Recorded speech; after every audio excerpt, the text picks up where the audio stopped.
والسلام على رسوله الكريم أما بعد.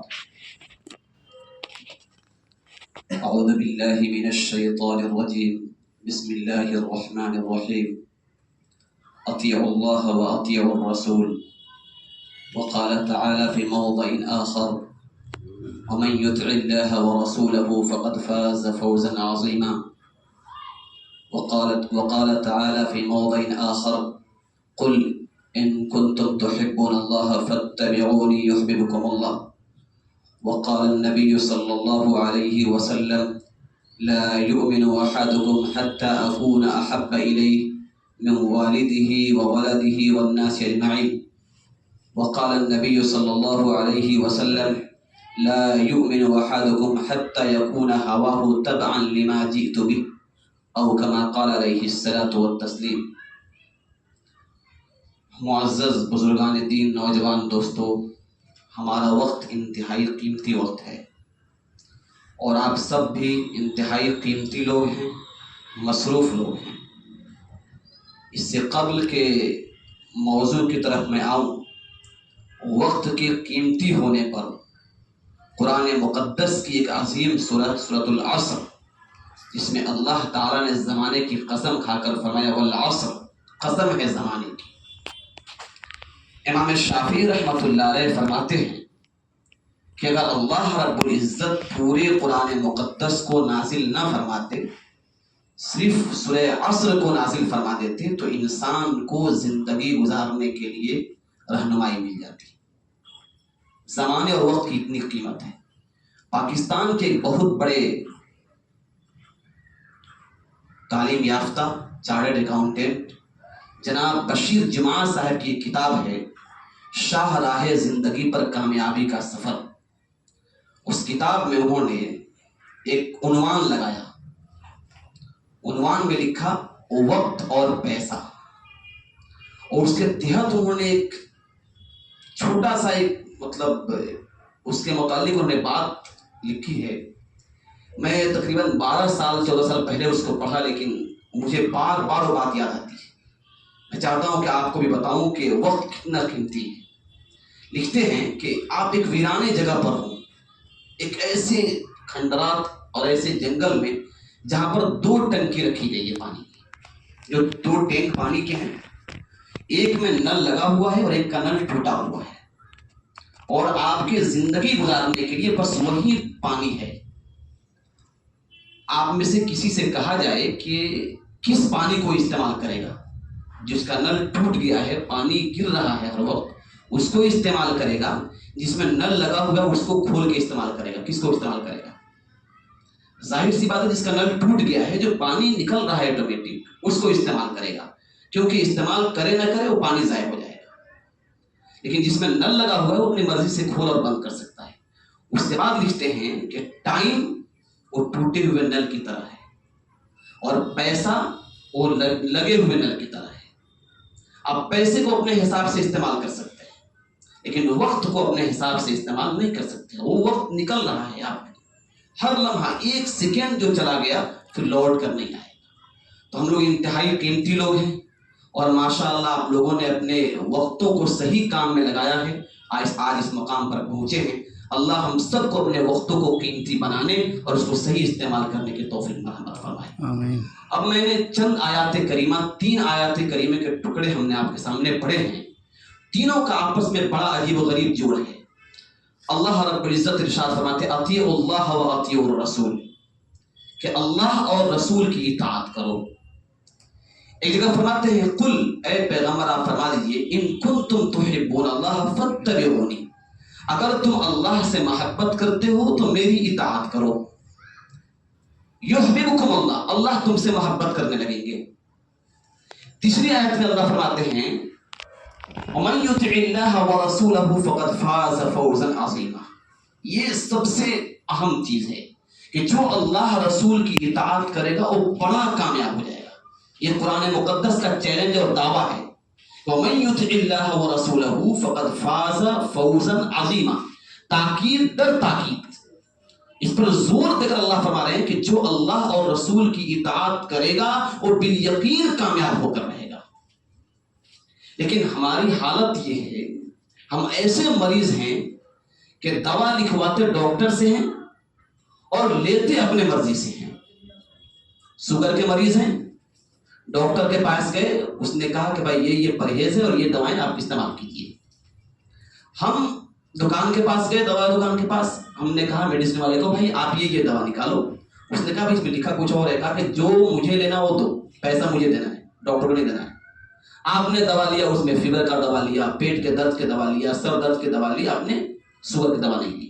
ڈاکٹر نے کہا چاول استعمال نہیں کرنا, میٹھا استعمال نہیں کرنا. آپ گھر پہ آ کے چاول بھی کھا رہے, میٹھا نہیں کھا رہے. آپ بتائیے کہ ہم میں سے ہر جو آدمی بیمار ہے اس کی بیماری بڑھے گی یا گھٹے گی؟ وہ آدمی موت کے منہ میں جائے گا یا اس کی زندگی بڑھے گی؟ ہر عقل مند آدمی کہے گا کہ اس کی زندگی برباد ہو جائے گی, کیونکہ اس نے ڈاکٹر کے بتائے ہوئے طریقے کے خلاف اس نے عمل کیا ہے. ہم میں سے ہر بندے کی خواہش یہ ہے کہ وہ کامیاب ہو جائے. کیا چھوٹا, کیا بڑا, کیا غریب, کیا امیر, کیا پڑھا لکھا, کیا ان پڑھ, پوری دنیا کے انسانوں کی تمنا ہے کہ ہم کامیاب ہو جائیں. لیکن جو کامیاب کرنے والا رب ہے, اس رب نے جو دوا دی ہم کو, اس رب نے جو گائیڈ لائن دیا ہمیں, ہم اس سے الگ نہج پہ جا کے, الگ ٹریک پہ جا کے ہم کامیاب ہونا چاہتے ہیں. کیا ہم کامیاب ہو سکتے ہیں؟ یہ خیال است و محال است و جنون, یہ پاگلوں کی پڑ ہوگی کہ اللہ رب العزت تو کہتے اطیعوا اللہ واطیعوا الرسول, اللہ اور رسول کی اطاعت کرو. اطاعت کرو گے تو کیا ہوگا؟ ومن یطع اللہ ورسولہ فقد فاز فوزا عظیما. جو اللہ رسول کی اطاعت کرے گا وہ بڑا کامیاب ہو جائے گا. اس کا مطلب یہ ہے کہ دنیا کے کسی برانچ, کسی شعبے میں ہم رہیں, لیکن ہمیں ہمیشہ نگاہ کیا ہو؟ جناب نبی اکرم صلی اللہ علیہ وسلم کے بتائے ہوئے طریقے پر ہو. ہماری زندگی کا ہر وقت اور ہر لمحہ جناب نبی اکرم صلی اللہ علیہ وسلم کے بتائے ہوئے اشاروں اور بتائے ہوئے طریقے پر گزرے, تب جا کر ہم کامیاب ہوں گے. آپ کہیں گے کہ آج تو دیکھا جاتا ہے جو شریعت کو بہت فالو کر رہے ہیں وہیں پیچھے ہیں. ہماری نگاہ تو یہی بتا رہی ہے. اصل مسئلہ یہ ہے کہ کامیابی ہم نے ڈھونڈا ہے بنگلے اور گاڑی میں, کامیابی ہم نے تلاش کیا ہے دولت میں, کامیابی ہم نے تلاش کیا بڑے عہدے میں. حالانکہ کامیابی یہ ہے کہ انسان دنیا میں بھی عافیت سے رہے اور آخرت جو اس کے لیے ہمیشہ کی زندگی اس میں عافیت سے رہے, یہ کامیابی ہے. لیکن اس کا مطلب یہ بھی نہیں ہے کہ سنت و شریعت کو جو فالو کرے گا, جو اس کو مانے گا, وہ دنیا میں بالکل بیکار ہو جائے گا, اس کی عزت کم جائے گی. ایسا کبھی نہیں ہے. اگر ایسا ہوتا تو صحابہ کرام رضوان اللہ علیہ مجمعین کی زندگی جو ہمارے لیے مشعل راہ ہے, جو ہمارے لیے بہت رہنما کتاب ہے, اس کو دیکھ لیجئے کہ صحابہ کرام کی جماعت تنگ دستی, بھوکمری اور نہ جانے کن کن تکلیفوں میں تھی, لیکن ان لوگوں نے اپنے آپ کو سنت و شریعت پہ ڈال دیا تو پوری روئے زمین پر ان کے دبدبہ ایسے قائم ہو گئے کہ آج تک تاریخ اس کو بھلا نہ سکی, نہ مٹا سکتی ہے. کبھی ایک ایک سنت پر عمل کرتے تھے. آج ہماری زندگیوں سے سنت دور ہو گئے. اب اگر ڈاکٹر بول دے کہ بھائی آپ کو کم کھانا ہے تو ہم کم کھائیں گے, جبکہ جناب نبی اکرم صلی اللہ علیہ وسلم نے 1400 سال پہلے کہا کم کھاؤ. تو ہم ڈاکٹر کی بات مانتے ہیں, سنت سمجھ کر نہیں مانتے ہیں. آج تو بہت سی کتابیں منظر عام پر آ گئی ہیں, میڈیکل سائنس اور سنت نبوی, جدید سائنس اور سنت نبوی, اس میں مختلف سنتوں پر ریسرچ کی جا رہے ہیں. پوری دنیا میں ریسرچ ہو رہے ہیں. بھائی اللہ کے نبی اسلام نے ارشاد فرمایا کہ داہنے کروٹ سونا چاہیے. عام انسان کے ہارٹ لیفٹ سائڈ میں ہوتا ہے, تو انسان جب لیفٹ سائڈ سے ہوتا ہے تو دل پر اس کے زور پڑتا ہے تو دل دب جاتا ہے. انسان کو غفلت کی نیند آتی ہے, اچانک کوئی حادثہ ہوتا ہے تو پھر وہ انسان کنٹرول نہیں کر پاتا, ہارٹ اٹیک کے اس کے خدشات بڑھ جاتے ہیں. پھر غلط خواب اس کے ذہن میں آتے ہیں. جب سنت کے مطابق سوتا ہے تو دل لٹکا رہتا ہے, غفلت کی نیند نہیں آتی ہے, ہارٹ اٹیک کی گنجائش کم ہو جاتی ہے. لیکن ہم اس سائنس کے نظریہ سے دیکھ کر عمل کریں گے تو ظاہر سی بات ہے اس سنت اور نبی سے محبت کی بات نہیں ہوگی, یہ سائنس سے محبت کی بات ہوگی. یہ الگ بات ہے کہ اسلام نیچر کا مذہب ہے. اسلام کا ایک حکم بھی پورے روئے زمین کا کوئی بندہ نیچر کے خلاف ثابت نہیں کر سکتا ہے. اسلام میں کیونکہ اللہ تعالیٰ نے اس دنیا کو بنایا ہے اور اللہ کا حکم ظاہر سی بات ہے کہ اللہ تعالیٰ نیچر کو دیکھ کر ہی حکم دیں گے, تو اللہ کا جو حکم بھی ہے وہ نیچر کے موافق ہے. یہ ہم کو ماننا پڑے گا اور پوری دنیا آج ماننے پر مجبور ہے. الغرض جناب نبی اکرم صلی اللہ علیہ وسلم نے جو ہمیں رہنمائی دی ہے، میں اس وقت بہت لمبی بات کرنے کا موقع نہیں ہے، میں نے 3 آیات کریمہ پڑھی، اس کے بعد میں نے 2 حدیث پاک پڑھی، انہی کے دائرے میں رہ کر سنت و شریعت کو سمجھنے کی کوشش کرنا ہے۔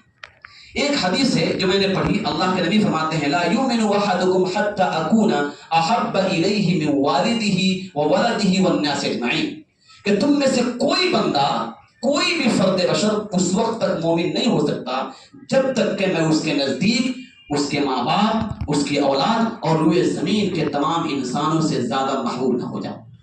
کتنا بڑا دعویٰ ہے، سنیے بھائی، محبت کسی سے ہو سکتی ہے؟ یہ اللہ کے نبی فرماتا ہے اگر ساری دنیا کے انسانوں سے زیادہ محبت اگر تم کو مجھ سے نہیں ہے تو تم مومن نہیں ہو سکتے۔ سیدنا عمر فاروق رضی اللہ عنہ اللہ کے نبی کے پاس بیٹھے ہوئے تھے، کہا کہ اللہ کے نبی آپ میرے نزدیک تمام دنیا کے ماں باپ اور سب دنیا کے انسانوں سے زیادہ محبوب ہیں، لیکن جان سے زیادہ نہیں۔ تو اللہ کے نبی نے کہا پھر تم مومن نہیں ہوئے۔ حضرت عمر نے اپنی نگاہ نیچے جھکائی، پھر اٹھایا، اللہ کے نبی اب آپ ہمارے نزدیک ہماری جان سے بھی زیادہ محبوب ہیں۔ اب سوچئے کہ جو بندے کے دل، جس بندے کے دل میں اللہ کے نبی کی محبت جان سے بھی زیادہ ہو، وہ کیا نبی کے نقش قدم سے ہٹ سکتا ہے؟ کیا نبی کے بتائے ہوئے راستے سے الگ ہو سکتا ہے؟ کیا اس کے جسم، کیا اس کے لباس، کیا اس کا پوشاک، کیا اس کا رہن سہن سنت کے خلاف ہو سکتا ہے؟ ہرگز نہیں۔ ایک ایک سنتوں کے فوائد اتنے لکھے گئے ہیں، حدیث پاک میں آتا ہے کہ من تمسک بسنتی عند فساد امتی فلہ اجر شہید، اور پھر روایت اخرى اور فلہ 100 اجر شہید، کہ جو بندہ ہمارے ایسے زمانے میں جب پوری دنیا میں سنتوں کو ٹھکرایا جا رہا ہو، سنتوں کو پامال کیا جا رہا ہو، ایک سنت کو مضبوطی سے پکڑ لے گا، اللہ اس کو شہید کا ثواب عطا فرمائے گا۔